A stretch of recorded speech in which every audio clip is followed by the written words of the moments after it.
relationships involve disagreements, but certain defensive reactions can transform minor issues into explosive conflicts faster than you might expect. In this video, we'll help you recognize these destructive patterns using these 5 reactions that turn disagreements into big fights. Plus, we'll share a technique at the end of this video that stops all other defensive reactions before they start. Reaction 1. Why do some people stay focused on solving problems during conflicts while others immediately shift blame back to their partner? Actually, there's a redirection technique that keeps conversations centered on issues rather than creating endless blame wars.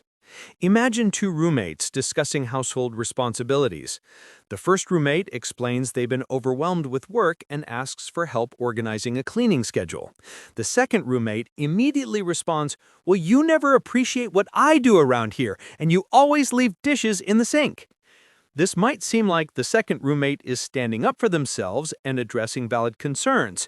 However, blame shifting typically escalates conflicts while preventing any actual problem solving from taking place. But staying focused on issues also can feel like you're not defending yourself properly. So here's exactly how to address problems without creating destructive blame cycles. You might want to acknowledge the concern before explaining your perspective whenever someone brings up an issue with you. This is about validating their experience first, then sharing your side of the story without making them wrong. Try saying something like, "I can see this has been frustrating for you," before explaining your circumstances. For instance, if someone mentions you've been distracted lately, you acknowledge their observation before explaining your recent work stress. Remember, acknowledge first, then explain your side. So validate their concern before sharing your perspective. Reaction number 2. Have you noticed how some people can acknowledge problems exist while others automatically dismiss concerns as invalid? Turns out there's a validation approach that demonstrates understanding before defending, preventing the other person from feeling unheard. Consider 2 partners discussing relationship concerns. The first partner immediately says, "That's not true, I never do that," and explains why their behavior is justified.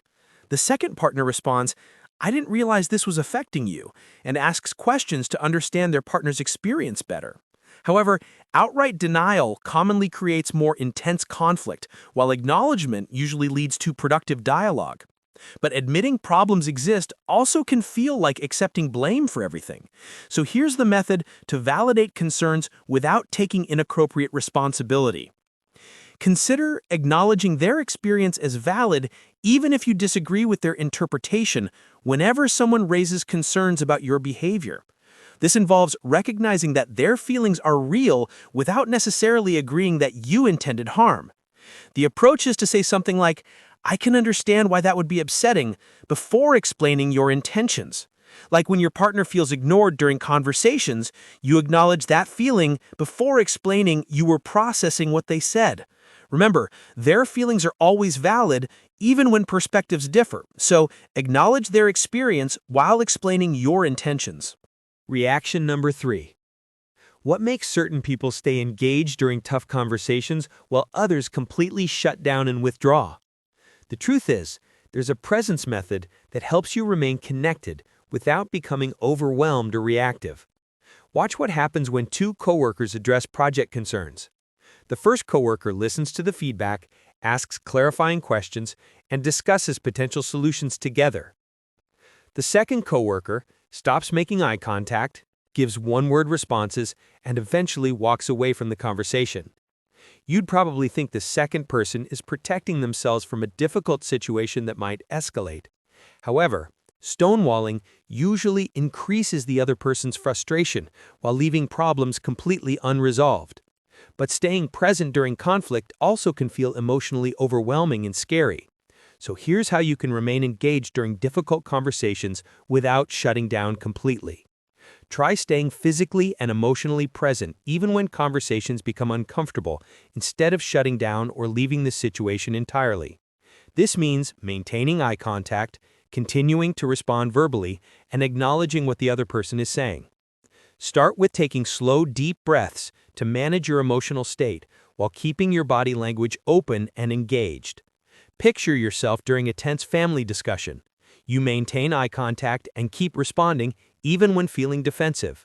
Remember, presence builds connection. Withdrawal destroys it. So stay engaged even when feeling overwhelmed. Reaction number 4.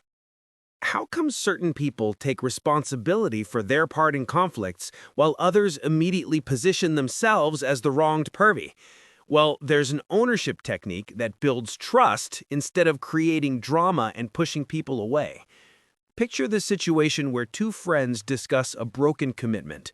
The first friend explains what prevented them from following through, apologizes for the impact, and suggests ways to prevent future issues. The second friend immediately talks about how stressed they've been, how hard their life is, and how unfair it feels to be criticized. This appears backwards because the second person seems more vulnerable and emotionally honest about their struggles. However, victim positioning typically pushes people away, while taking responsibility commonly strengthens relationships and trust. But acknowledging mistakes also can feel like admitting you're a bad person overall. So here's exactly how to own your part without damaging your self-worth. You could try acknowledging your contribution to the problem before explaining the circumstances that led to your behavior. This happens when you take responsibility for the impact of your actions while providing context for why it occurred. One way is saying, "I understand how my lateness may have negatively affected your evening," before mentioning the traffic situation you encountered. For example, when you miss an important event, you acknowledge the disappointment you caused before explaining the emergency that prevented your attendance. Remember, own your impact first, then explain your circumstances. So acknowledge the effect before sharing the cause. Reaction number 5. Why is it that some people can stay calm when others get emotional, while some automatically match or exceed the other person's intensity? It's actually possible to regulate your emotional temperature and prevent reactive escalation patterns. Observe how two siblings handle family disagreements. The first sibling raises their voice when upset, becomes more animated, and increases their emotional intensity to match their sibling's energy level. The second sibling notices their sibling getting heated, but maintains a steady, calm tone and relaxed body language throughout the discussion. This might seem like the first sibling is showing more passion and investment in resolving the important family issue at hand.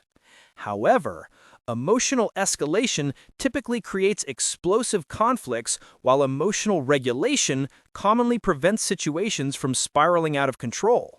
But staying calm when someone is upset also can feel disconnected from your authentic emotional response.